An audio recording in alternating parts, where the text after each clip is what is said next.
Hello guys.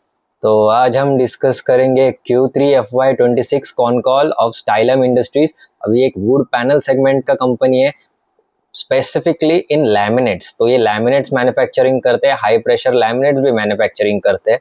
और देखा जाए तो वुड पैनल सेगमेंट में अच्छा खासा ग्रोथ आ रहा है because of real estate boom, और रियल एस्टेट में भी आगे जाके इम्प्रूवमेंट आएगा तो ये कंपनी को भी इनडायरेक्टली फायदा होगा।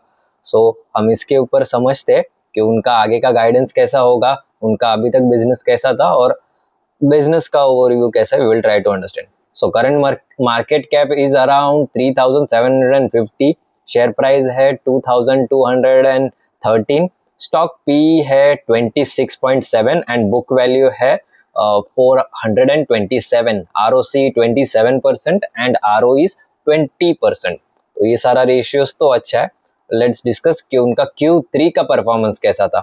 तो Q3 में उन्होंने बताया कि उनका कंपनी का जो वॉल्यूम्स है वो थे 3.40 million sheets compare to previous 3.09। अभी ये Q3 का डोमेस्टिक में था 1.09 million sheets compare to export 2.04। Exports उनका हमेशा ज़्यादा होता है। अभी export like 73% of total revenues है, वो भी अच्छे से बढ़ रहे हैं। टोटल रेवेन्यू था 271 करोड़ का, अभी ये 6.5% ईयर ऑन ईयर का इंक्रीज है। एंड एक्सपोर्ट में हुआ है 198 करोड़, अभी इसमें 6.8% का ईयर ऑन ईयर इंक्रीज है। Total 73% of contribution is coming from exports and domestic 72.9 crore, इसमें भी 5.7% का ग्रोथ है। EBITDA मार्जिन में बहुत अच्छा जंप देखने को मिला है ईयर ऑन ईयर बेसिस पे। अभी ये वाले क्वार्टर में है 16.97, अराउंड 17%, और पिछले क्वार्टर में ईयर ऑन ईयर के क्वार्टर में था 11.95%, मतलब 12%। 12 से डायरेक्ट 17% का जंप। अभी ये क्यों हुआ है? बेसिकली उनका जो लॉसेस होता था फॉरेक्स में, फॉरवर्ड्स में लॉसेस होता था, वो पहले 10 करोड़ था and now it's come down to 2.3 crore. So यहाँ पर से मैसिव एक डिक्रीज आया है, उसके वजह से उनका पैट में बहुत ज़्यादा इंप्रूवमेंट आया। सो पैट में ग्रोथ आया अराउंड 53% का ईयर ऑन ईयर बेसिस पे। नाउ तो यहाँ पर बेसिकली रोल प्ले किया है फॉरेक्स ने, तो फॉरेक्स का इंप्रूवमेंट आगे जाके भी अच्छा रहेगा, तो इनका पैट्स में अच्छा ग्रोथ आता रहेगा। अभी 9 मंथ्स का कैसा है? 9 मंथ्स का रेवेन्यू 11.4% से, एक्सपोर्ट इंक्रीज हुआ है 13.6% से, and EBITDA margin is around 13.8%। Value added margin उनका 9%। अभी रॉ मटेरियल्स में थोड़ा प्रेशर चालू है, तभी भी उनका वैल्यू एडेड का मार्जिन अच्छा है। So this is a good point. And basically margin recovery हो रहा है, बट देखा जाए तो फॉरेक्स लॉसेस इनका कम होता रहना चाहिए, तो मार्जिन में अच्छा इंप्रूवमेंट आने का चांसेस है।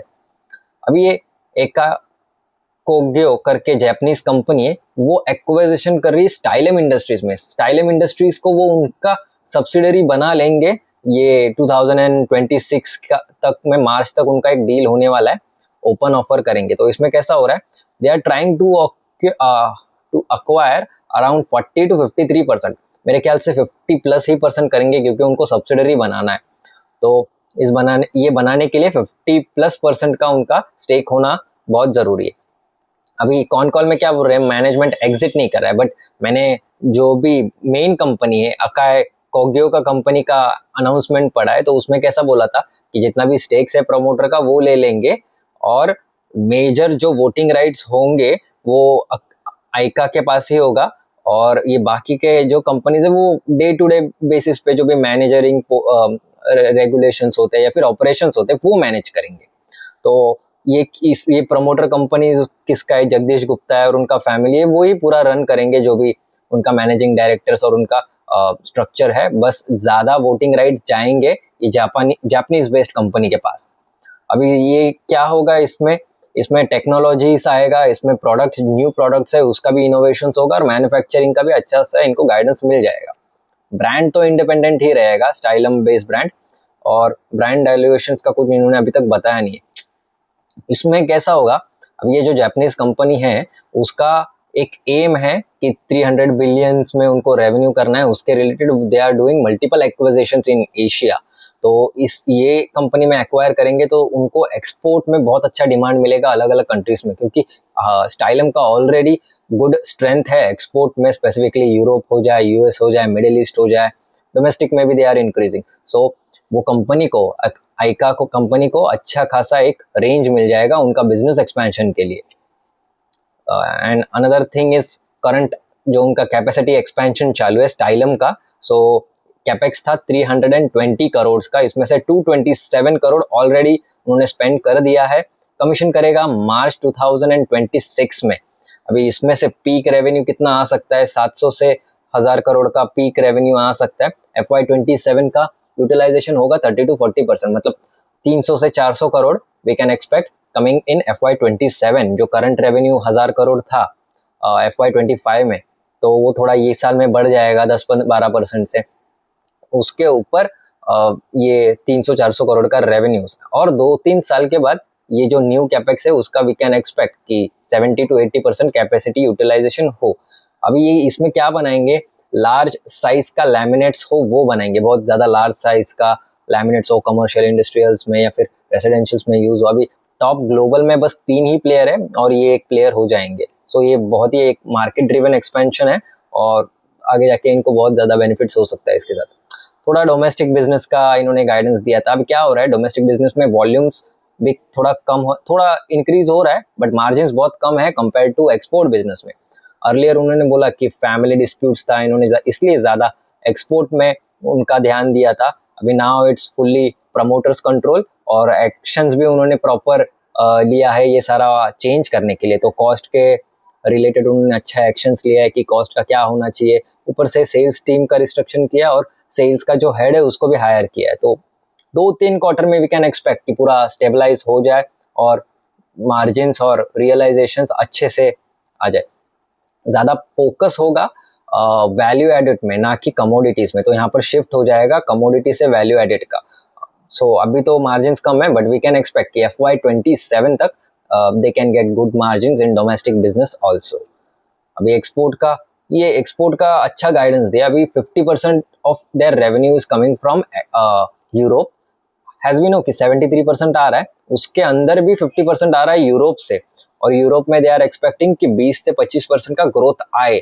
सो Europe is the major market, तो इनडायरेक्टली आइका को एक यूरोप का रेंज मिल जाता है, यहाँ से इनको 25% का ग्रोथ मिलता रहेगा। और यूएसए का अभी तो 10% से कम है, बट क्या हो रहा था, अभी 50% प्लस टैरिफ था जो भी ये एक्सपोर्ट कर रहे यूएसए में, बट लेटेस्ट जो भी डील सैंक्शन हुआ है इंडिया एंड यूएसए के बीच में कि टैरिफ्स वहाँ पर घटा दिया है 18% का। तो आगे जाके टैरिफ्स घटा दिया है तो उनको डिमांड में अच्छा ग्रोथ आएगा, और देखा जाए तो मार्जिन्स इंप्रूवमेंट भी आएगा और वॉल्यूम्स बढ़ने का भी ज़्यादा चांसेस है। तो इनका रेवेन्यू शेयर एक्सपोर्ट का यूएसए से जो आ रहा है वो आगे जाके इंक्रीज होने का बहुत अच्छा चांसेस है। सो ये अच्छा ग्रोथ ट्रिगर है। थोड़े ग्रोथ ट्रिगर इकोनॉमी लेवल पे, ग्लोबल लेवल पे अच्छे से खासे आ रहे हैं in recent days. So volumes they are expecting कि यूएसए का वॉल्यूम इंक्रीज हो फेब या मार्च में, और थोड़ा बहुत प्राइसिंग का इशू तो है ग्लोबल लेवल पे, पर वो भी अभी ठीक ठाक हो रहा है। सॉलिड एक्रेलिक सरफेस या फिर वो बिजनेस रिलेटेड उन्होंने क्या गाइडेंस दिया था कि ये थोड़ा सा निगलेक्टेड हो गया था, उन्होंने अच्छे से ध्यान नहीं दिया था, बट इसका पोटेंशियल बहुत बड़ा है। सो इसका भी एक सेपरेट टीम होगा जो डोमेस्टिक या फिर एक्सपोर्ट ट्रैक करेगा, और इसमें क्वालिटी का जो इशू हो रहा था वो भी अभी रिसॉल्व हो गया है। सो वी कैन एक्सपेक्ट कि स्लो ग्रोथ है, बट इसका मार्केट अच्छा है एंड इसका एक क्वालिटी प्रोडक्ट है। सो 2-3 साल में we can expect good growth from this. अभी ना गाइडेंस कैसा दिया है मैनेजमेंट ने, FY25 का गाइडेंस नहीं दिया है, but what I am expecting कि 10 से 12% ग्रोथ आ जाए FY26 में, और मार्जिन्स में थोड़ा इंप्रूवमेंट आ जाए या फिर स्टेबल हो। FY27 का गाइडेंस दिया है कि 1500 से 1600। अभी ये क्यों आएगा कि वो जो कैपेक्स कर रहा है वो मार्च में कंप्लीट हो जाएगा और उसका 30% का यूटिलाइजेशन हो जाएगा, तो वहां से आ जाएगा रेवेन्यूज। इबिडा मार्जिन्स भी थोड़ा इम्प्रूव होने का चांसेस है। वर्किंग कैपिटल इतना ज़्यादा नहीं है, तो कैसा है, क्योंकि ज़्यादा तो इनका एडवांस बेसिस पे ही होता है, लो क्रेडिट है, और कंपनी का भी जो सेल्फ फंडेड ही रहेगा। अभी डेट फ्री कंपनी है, तो ये तो आगे जाके व्हाट आई एम सेइंग कि ये एक्विजिशन से उनको बेनिफिट तो होगा, क्योंकि एक्विजिशन में बहुत ज़्यादा इन्वेस्टमेंट कर रहा है फॉरेन कंपनी, थोड़ा टेक्निकल नो हाउ मिलेगा इनको, बट मैनेजमेंट का जो कंट्रोल होगा वोटिंग राइट्स पे वो रिड्यूस हो जाएगा, तो उसका थोड़ा सा मुझे देखना पड़ेगा। अभी एक्विजिशन में कैसा बोला था, मार्च के अराउंड होगा। पहले तो 26% they will try to acquire from promoters.